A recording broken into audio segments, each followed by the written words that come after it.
Just a little bit, we'll go ahead and get started. We'll call the Johnston City Council work session number 26-07 to order. Cindy, roll call, please. Councilmember Cope, Here. Evans. Here. Martin. Here. Reddy. Here. Burkhart. Here. We have two items on the agenda this evening. The first is a presentation by Bonsack Fromelt on the June 30, 2025 audit. Mayor and Council, online we have Sarah Bonsack from Bonsack and Fromelt. She will give a presentation on our fiscal 25 audit. This was on the March 23rd agenda, so it could be filed with the federal and state entities as required by March 31st. So you all have a copy of the report on the table. Thanks, Sarah. Hi, it's a pleasure to be with you this evening to discuss your June 30th, 2025 financial statement. I'm going to share my screen with the presentation. Let's see.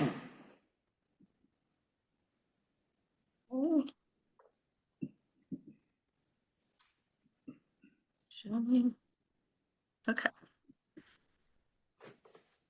The first page is discussing the required communications with you, and it's really kind of the performance or the report card, if you will, of the audit. When we came out to do the audit this year, we actually did 3 different types of audits. The first one was the financial statement audit. We issued an unmodified opinion on the financial statement, which is really the highest form of opinion that you can receive. I did want to point out that there was an emphasis of a matter paragraph within that opinion, and that was because the city was required to implement GASB Statement 101, which was kind of a substantial change to the compensated absences standards of the past. But it was implemented this year. It's described more fully on page 65. Basically, the city had to recognize not only any sick leave or vacation time that had accrued, but any that you had estimated had been earned and had not and was going to be spent at some point in time during employment. So really the effect of it was to increase your liability by about $100,000 this year. The second audit that we did was government auditing standards audit. And the purpose of that's really twofold. One is to look at your internal control system, to test it, to make sure that it's functioning as it was designed, and also to look at compliance with laws, regulation, contracts, and grants. Within that audit, we have really nothing to report. Kind of the snapshot of that on the bound report is on page 97. And there were no material weaknesses, significant deficiencies, and no compliance violations within that audit. And then the last type of audit that we do is your federal single audit. This year, the city expended $1,070,000, and we tested the congressionally mandated project, which was for your sewer extension project, which was made up $1 million of that $1,070,000, so a substantial piece of it. And based on that audit, we also had no findings to report. So that's really a very, very clean audit.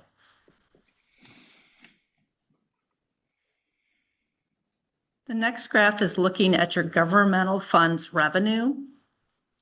This year, your total governmental funds revenue was $49 million compared to about $45 million the year before. So you had roughly a $4 million increase. And that, as you can look across the bars, you can see that that was primarily in property tax and tax increment financing. And that was primarily a result of your increase in assessed value of about 7% last year. The next graph looks at your governmental funds expenditures. Your total expenditures in 2025 were 53.7 million compared to 51.6 million in 2024, which was about a $2 million increase. As you look across the bars, you'll see that community development actually had a significant decrease this year. And last year, you had a lot of non-capitalized community development projects that occurred that did not reoccur this year. The next one to look at is your debt service. In fiscal year 24, the city paid 10 million, I'm sorry, in fiscal year 25, the city paid 10,975,000 in principal, so you paid down debt, and about 4.7 million in interest.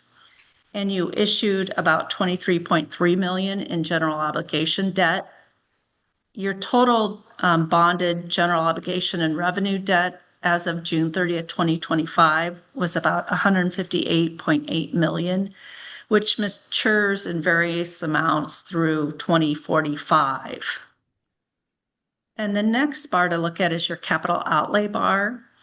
It increased approximately 2.8 million, and it fluctuates based on your planned projects within the city. Your major capital projects in the current year were the Luke Clarkson softball improvement. You had some Crown Point addition and renovation and Little Beaver Creek sanitary sewer extension.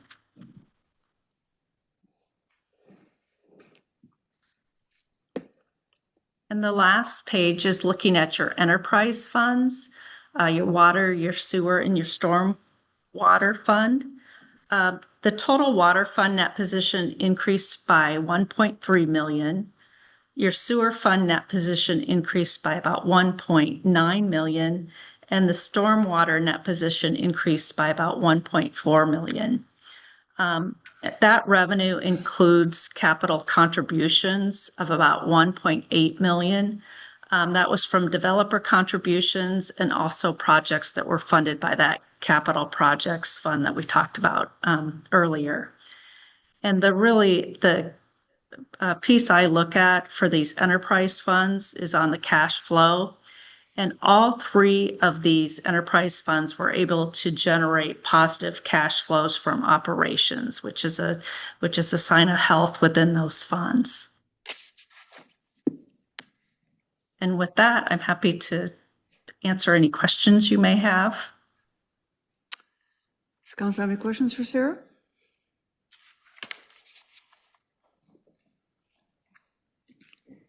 So on the government funds expenditures, where you have the debt service, those are payments that we made to retire debt? Is that right? Or our payment interest and principal and interest payments? Correct. Not the amount of new debt that we took out. No, your new debt was 23.3 million last year. So that's the amount that you were required to pay down on principal of the former debt. And in the overall kind of audit, if I wanted to kind of look at how much outstanding debt we currently have, where would I find that in the audit? It would be in note 4. So if you go to page 47, that's the summary of the debt, and the next few pages are specifically listing the debt as well as their debt service schedule.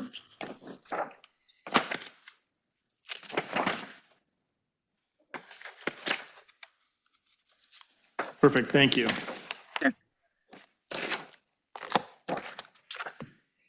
Any other questions for Sarah or Sarah? If not, Sarah, thank you very much. Thank you. You know, this is, I kind of feel like when I go to the doctor and they tell me that there's nothing wrong with me and that I can leave, you know, thank goodness we've got a very clean audit, and I want to thank Sarah, our Sarah, as well as Mike and the rest of the staff for that happening, because if you weren't all paying attention to how we receive money and how we spend money, we wouldn't have a report like this. So thanks to all of you as well.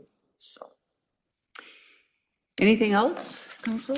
Just that we now have an audit and maybe a HIPAA violation. So, I'm kidding. That was a small joke. Oh. I was trying to. It took me half a second, but I caught on. As long as I disclose it, it I know, doesn't that's matter. why I said maybe. And yeah, exactly, you're right. Sarah, I'll let you go. Thank you. Thank you. You bet. Okay, next item on the agenda is the beautification framework plan presentation. Good evening. We're here to talk about the finalized streetscape plan, and Casey Byers from Bolton and Mink is joining us tonight, and he'll give a brief presentation here in just a little bit.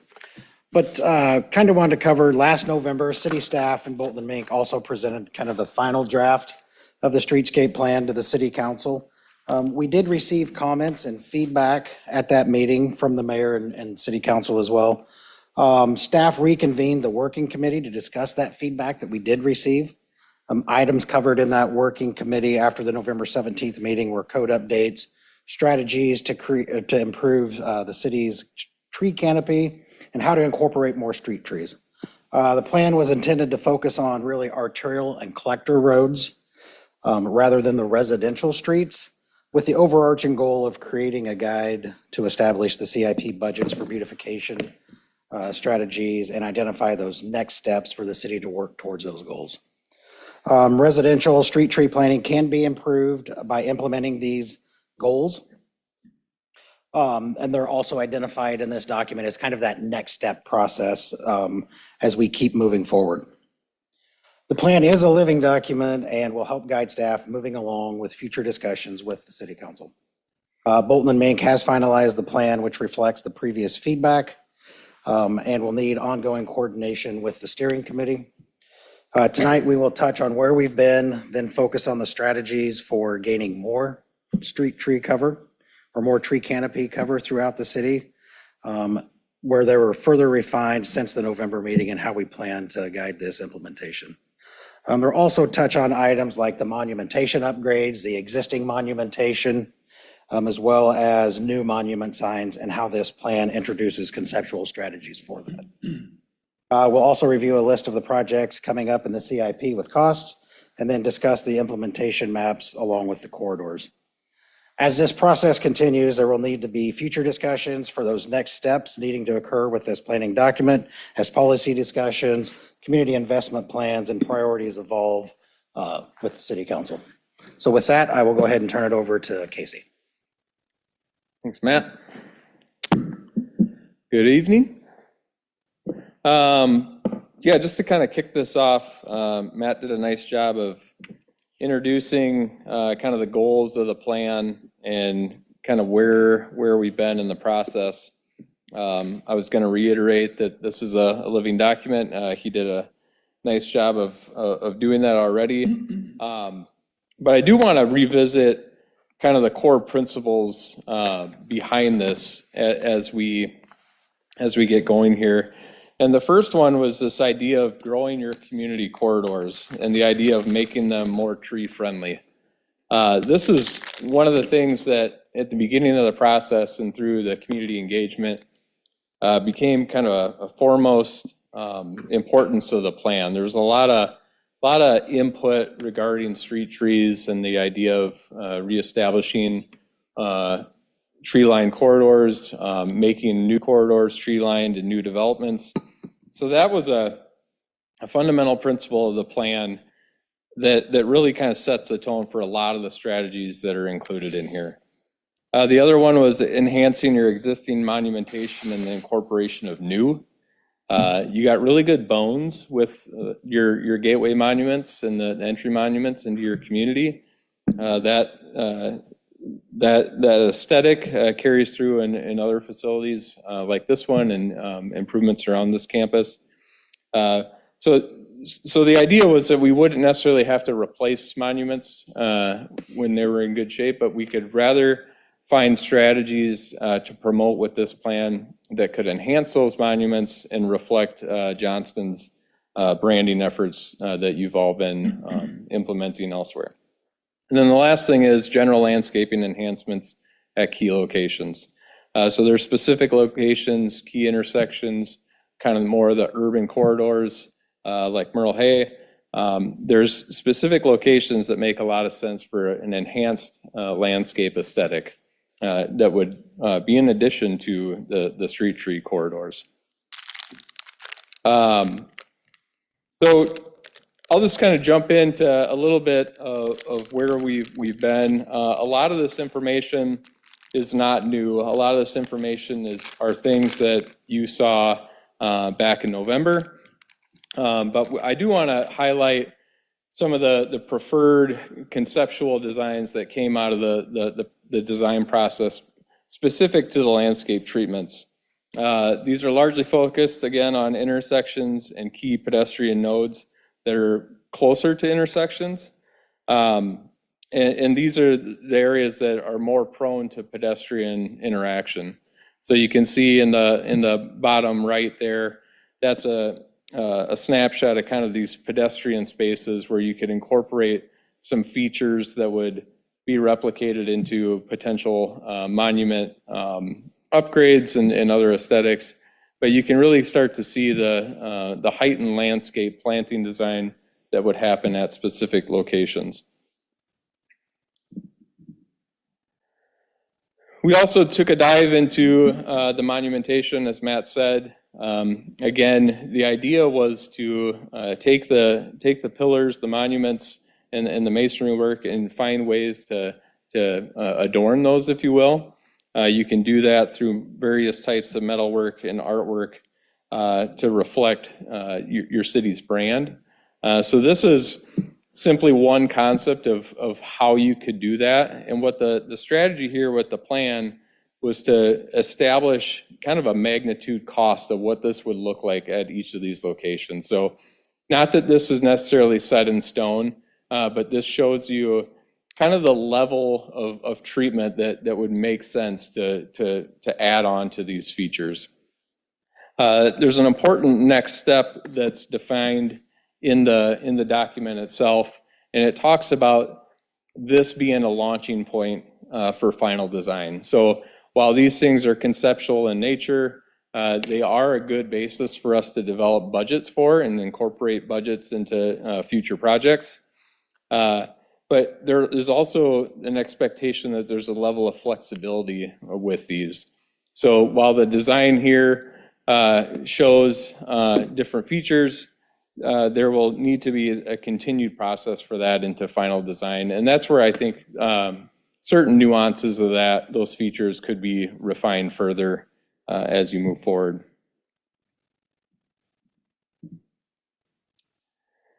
The next section here, starting on page 23 of the document, starts to get into the city's ordinances pertaining to street trees specifically. And this plan recommends a series of code rewrites to better align the standards with best practices, both in construction and just horticulture in general, to promote better placement and species diversity of trees throughout the community. And this is broken out by language specific to the city's municipal code sections 150.02, the street tree planting standards. So there's a number of items in here where we revisit the text in the code and then make suggested rewrites. And I won't read all of these, but the goal here is to make the goals a little bit more achievable. And in certain situations, certain rewrites simply just need to be tweaked a bit so that you're really getting what you want, and it makes sure that it works well for developers, but it's also works well for the city. The next section, 181.05, street trees in the zoning code. There's specific information in here pertaining more to species and placement of trees. And there's some suggested rewrites in here about where trees could be planted, the spacing of trees. And we also get into language in here about biodiversity. You have some of this information in here already, and we suggested just a simple rewrite to strengthen that even further. And what this does is we visited your approved street tree list here, and we've actually made recommendations to add to it through review through our committee. But this will be another one of those places that's a critical next step would be for the tree board to review this and approve this. And it'll also be an item that needs to be revisited periodically. As you can imagine, diseases and other things go through the tree nurseries. Certain species aren't growing well, and things like that happen. So it's important to keep this list maintained as cultivars and species change.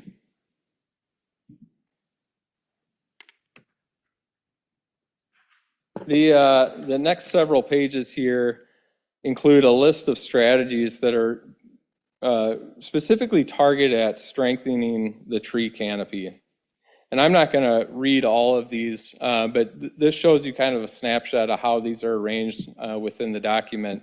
And they're really meant to illustrate a number of different scenarios that happen within your arterial and collector corridors, and where street trees would typically interface with those corridors. So like, for example, strategy number 1 here pertains to the establishment and space needed for a street tree boulevard. Strategy 2 here reflects overhead utilities and the idea of suggesting certain trees that have a shorter mature growth height to be planted underneath overhead utilities, or potentially columnar trees within a certain distance of overhead utilities. Also scenarios about below grade utilities. These are an important infrastructure piece in your corridors. And so these are 2 examples of how you can look at the placement of street trees with respect to below grade utilities and consider alternative planting locations. Strategy number 4 here speaks to these alternatives and how the city could consider alternative programs and zoning code changes to encourage private property owners to plant trees when right-of-way limitations prevent space for trees due to utilities and pavements and other things. Number 5 here, again, is that's speaking to biodiversity using that 30-20-10 rule. I think in your current code, you had the 20 and the 10 identified, and we added the 30% of one family into this as that suggested rewrite. Again, this is to promote that species biodiversity and ensure that you don't end up with a lot of the same trees on the same corridors, similar to what's happened with the ash trees. Strategy 6 here is the idea of staggering median trees. So when you have an opportunity with a wider median, you can start to look at not just placing the street tree down the middle of the median, but you could potentially look at staggering the trees and clustering them. Those are great opportunities to get more of a naturalized planting scheme if you have the space for it. And this is simply just an illustration of showing that idea. Strategy 7 is about maximizing the right-of-way to travel lane ratio. So this is considering potential opportunities to revisit certain corridors down the road and look at the travel lane widths to potentially, if you're going to redo a certain street or a certain corridor, look at potentially reducing travel lane widths. You can also see how potentially just increasing the right-of-way for a specific corridor by adding an extra 10 feet, as shown on the right there, would now allow you to create space where you can incorporate trees where existing at 100 feet you may not be able to, or you'd have less chance of being able to incorporate those trees. Strategies 8, 9, and 10 here start to get into some budgeting and some costs. The idea of potentially some annual programs or setting an annual tree planting budget, if you will. This could be a standalone project or a standalone budget. You could also look at things like that are identified in Strategy 9, where you start to program a certain percentage of overall project costs for things like street trees, landscape improvements, and monumentation. So there's a few different scenarios here where certain percentages are reflected based on a certain dollar value of a project budget. And then that shows you how much money would then go to things like tree planting and other landscaping. Strategy 10 is the idea of completing an urban forest master plan that's identified in this document as a next step.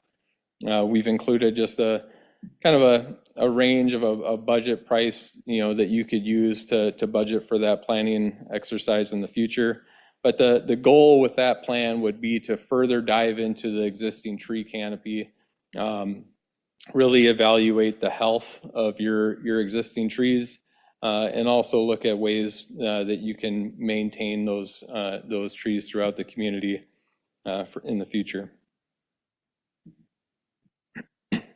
The next piece here, the implementation chapter, starts on page 40.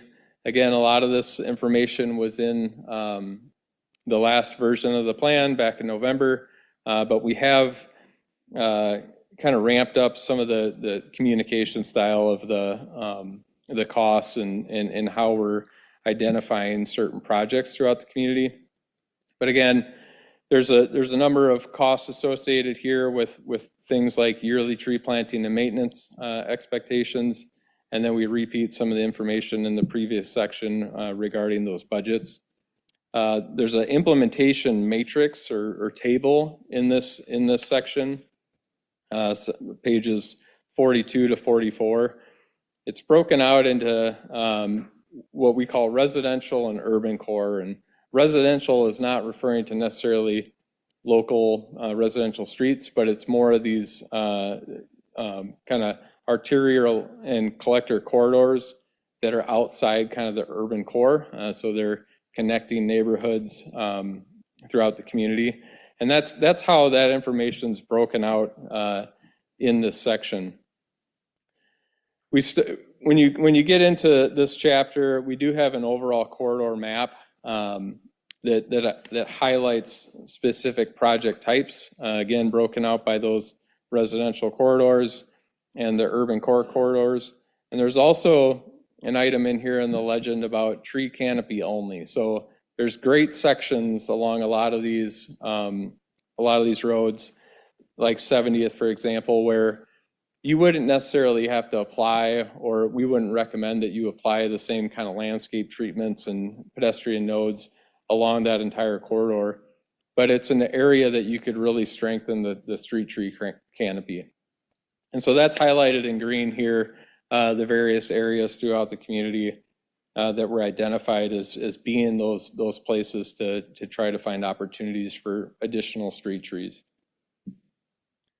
The image on the right is how we have identified various segments of this plan and illustrated all the different improvement strategies that are kind of coming together in an illustrative format. And so you'll see this replicated in the next several pages as you look at specific areas throughout the community. The image here is the Merle Hay Road section, the urban core area. You can see on the top, there's a kind of an enlargement there, kind of showing you where in plan this is referring to. And then you have a snapshot of where the various treatments are laid out within that segment. There's a legend below, lettered A through E, that include entry monuments, intersection enhancements, enhanced plantings, tree canopy additions, and pedestrian nodes.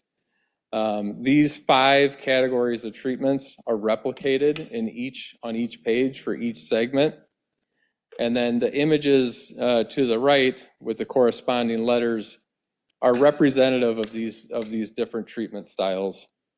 So you'll see that as you flip through the next several pages, those images, that key, that legend will change based on what is included in that segment. So if you look at the area of Northwest 62nd Avenue, this is kind of out in that kind of residential corridor, if you will. The only things that are included here are enhanced plantings, pedestrian nodes, and tree canopy additions. And so again, you'll see how those change throughout the document. There's also cost information included on each of these pages that also refers back to that table within the implementation chapter. So there's ranges included in that for budgets. And then there's also, in certain locations, there's next steps or kind of future studies required, identified on certain pages that would kind of define kind of the next steps needed to implement those projects. And then lastly, we do have a few appendix things tacked on at the end of the report, primarily the community input survey results that are included. So we have the full survey results included at the end of the report, and a summary of that feedback is included in the earlier chapters of the document.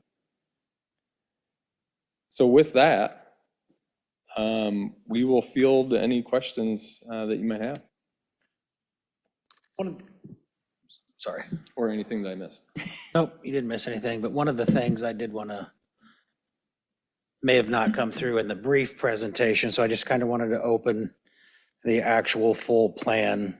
And when we were talking through the strategies portion of the plan, and we talked about next steps, those are actually listed in the plan. So they are identified. You can see here on the screen where we have those next steps or further study required. Those will be further discussions that we'll have with the city council to keep evolving this plan and moving it forward. So those are identified in those strategies that you didn't really see in that short presentation, but are in the full version.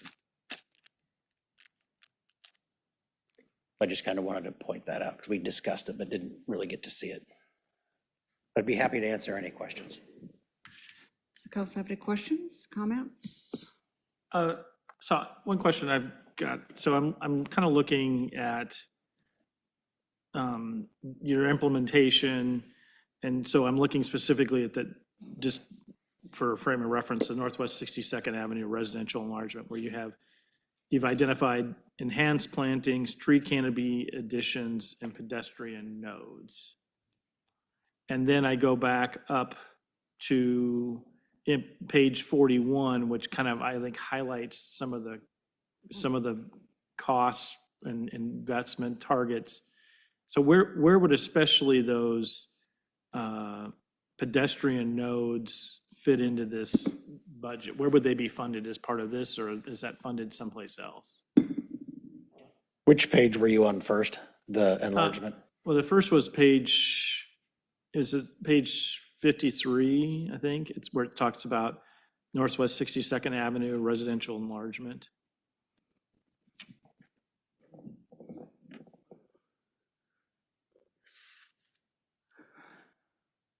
So I'm seeing especially the enhanced plantings and the pedestrian nodes, and then trying to then connect that back to where you talk about sort of funding priorities. And I just want to make sure that, and I saw those on, well, I think it was page 41, where I see money allocated for yearly tree planting and maintenance. Yep. So what we did is we broke this out a few different ways. One is just looking at costs associated with yearly tree plantings. Let's say you were going to just plant trees on a certain corridor. You wanted to identify a budget. You're going to plant 50 trees or something. These are ways to help you start to estimate those costs. And then we also looked at, for budgeting purposes, if you were going to have a new corridor or a new project, you were going to talk about redoing a certain street, trying to estimate what's the additional costs that typically go into streetscape improvements based on what. And I guess that's my concern a little bit, is that my concern is that we've identified, I think, prioritized street trees and funding for street trees. But I'm concerned about the funding for the pedestrian nodes. And basically the plan that I continue to hear on pedestrian nodes is, if we're rebuilding that street, then we'll build it into the cost. Well, that's great for that part of town that you're rebuilding that street. But I think what it doesn't do is it doesn't allocate funds for those parts of the community that you don't have in the plan to do a major street project on. And so I think you have to have a two-part plan, right? Not just sort of allocating part of the debt for or the costs of the project for those pedestrian nodes or the other sort of beautification element. I think we have to, I sort of consider it like the stormwater utility fee, right? Our stormwater utility fee, the purpose of that is to kind of go back to those parts of town that are not being rebuilt and put new infrastructure into them, right? And this is kind of that same way. You're looking at places where you want to do some pedestrian nodes, and you want to, and I guess I don't really feel that is called out as much in this plan of a funding source or a funding dedication. I see it for the trees, and I think that's great, but I think we also need to not just focus exclusively on the tree element of the plan, but also those pedestrian modes and the other plantings as well. And so that would be one thing that I would encourage you to continue to refine and try to think about. And Councilman Coe, Matt and I have had this conversation because I raised the same question at our last meeting, and my focus was really Merle Hay Road. And, as we continue to look ahead and plan to make improvements to connect the south end of Merle Hay Road to the north end, the town center area, how can we create that unified look throughout with the pedestrian nodes, make it very pedestrian friendly, and have some special features that really call out our main corridor in this community. As Matt and I have talked about it, that's probably a next step in this process. That's going to require more study and another more detailed plan as we identify those particular areas. There is a little bit of information, and I think they're trying to find it now in the report. It's not as detailed as it's going to need to be, but there is a little information. Matt? Yeah, so here on page 43, what you saw, this is the implementation portion of that you saw in the enlargements map there. So here you'll see that we have the project, and it breaks down landscape, pedestrian nodes, monumentation, and it had that same cost of $800,000 to $1 million. We don't have those costs necessarily broken down per each a treatment, because when we go to do the actual design, we'll be able to come up with those costs. This is really a high level basic cost of what it would take. And that $800,000 to $1 million includes design, construction, everything from start to finish. So we didn't really break it out. We figured that we're going to have some of those next step conversations about priorities. We do have some in here that are identified with asterisks that are in the 5-year CIP plan. We had a meeting with Parks too. They're looking at taking like 70th Street, and where we'd have street trees, they want to start planting trees along through that corridor kind of over 2 or 3 years. But we really need to have some of those next step conversations with council on where they would like to see maybe that first entry monument sign upgraded or updated, and then we can have those conversations and assign some cost to that. So once we actually get a one that is chosen, a location, and also the theme. So I guess that's my other, so we have this document that we kind of scrolled through in the presentation here. Will you send out a link to the kind of the entire document that we can go through? It's on there. It's on your board docs. I mean, what I open on board docs is it has like page, and There is another link. It's I like a I checked both links, I didn't see it. Oh, so- there's a 72-page. Okay, all right, maybe I plan. just, But I can email that out. well, if it's in here, then I just, like, I mean, I wasn't sure, anyway, I was kind of going back and forth between the two documents, so maybe it's in the other one that I was looking at, so. So on this page where we've got like Merle Hay, where we're going to do an overlay, we do have some costs in there, and the ones that are denoted with the asterisks are the ones that we could incorporate with those costs that would be upcoming in the next 5 years.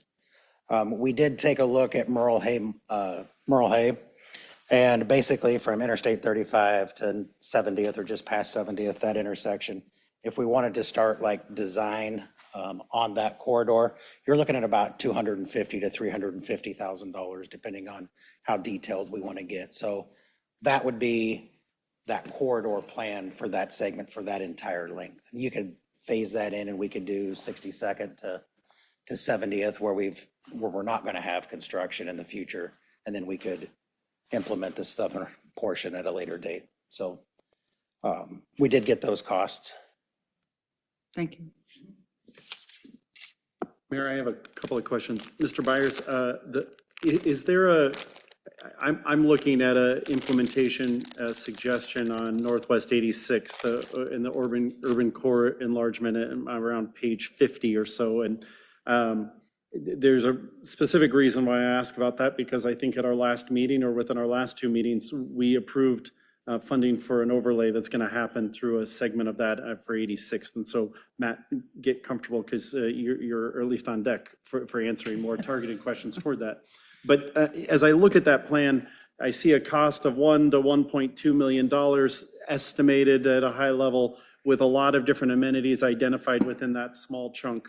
Everything from entry monument to intersection enhancements to plantings, tree canopy additions, pedestrian nodes. If I interpreted everything there, which I think I did based on that, my question is, if we don't have $1 to $1.2 million, are there amenities that give us a bigger bang for our buck from the standpoint of what the community survey kind of suggested? In other words, what's going to give us the best out there? And also just generally, what's one of those things that you begin to identify and say, boy, if you had some amount of money now, let's put that in, because I can only anticipate that the costs of doing this are going to be more. Or, I mean, I might argue it's trees, because there's no better time than today. But at the same point, from your professional perspective, are there some of these amenities that we should be prioritizing over others?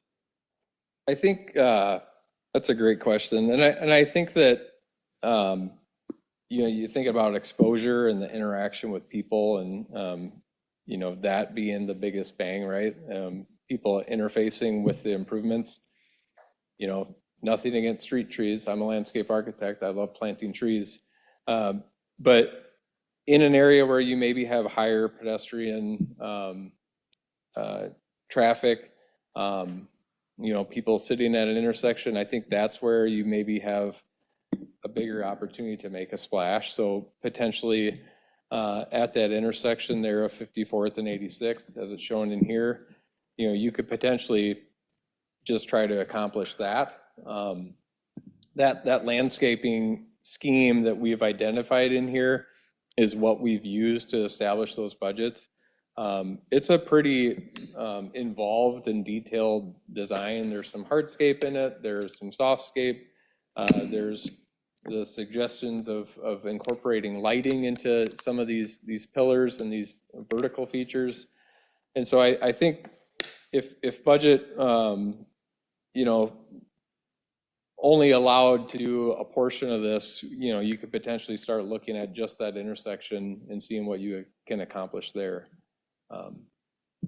And that could be a strategy throughout the community. And whether you do one or two on 86th, you do a couple segments on Merle Hay, you're at least starting to kind of spread the wealth a little bit, and touch different areas of the community. But that's where I would probably start in that scheme there. Thanks for letting me put you on the spot, and I appreciate that. Now, Matt, your turn. I saw that when I went back up to that implementation plan overall, there was an asterisk on some of that 86th Street. In other words, that it's on our CRP. Is that specific to the overlay or is that something else? In other words, could we potentially attain some of this and obtain some of this when we start in on that overlay project for 86? We could, it's currently not in the budget, so Okay. we would have to take a look at that. But your streetscapes are gonna come kind of at the end after your construction's happened. So we still have time. We haven't started design. You'll see at our next meeting, you'll see a design contract. So if we want to do some of that, we can put that in. We hadn't finalized the plan, so we didn't have that in that budget at the time. Okay. That's probably a good point of clarification. The asterisk referring to the CIP is that segment or that area is in the CIP, not necessarily these costs. Budgeted, Yep. right. All right. Thank you both. Any other questions or comments, council?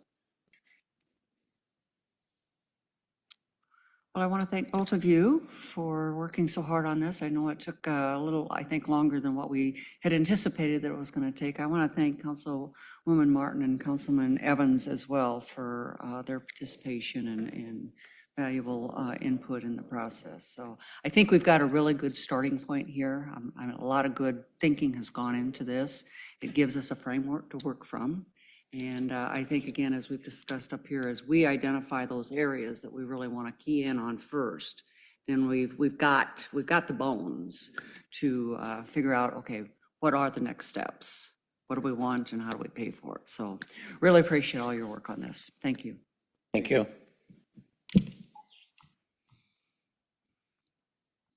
Okay, we have a few minutes before the council meeting.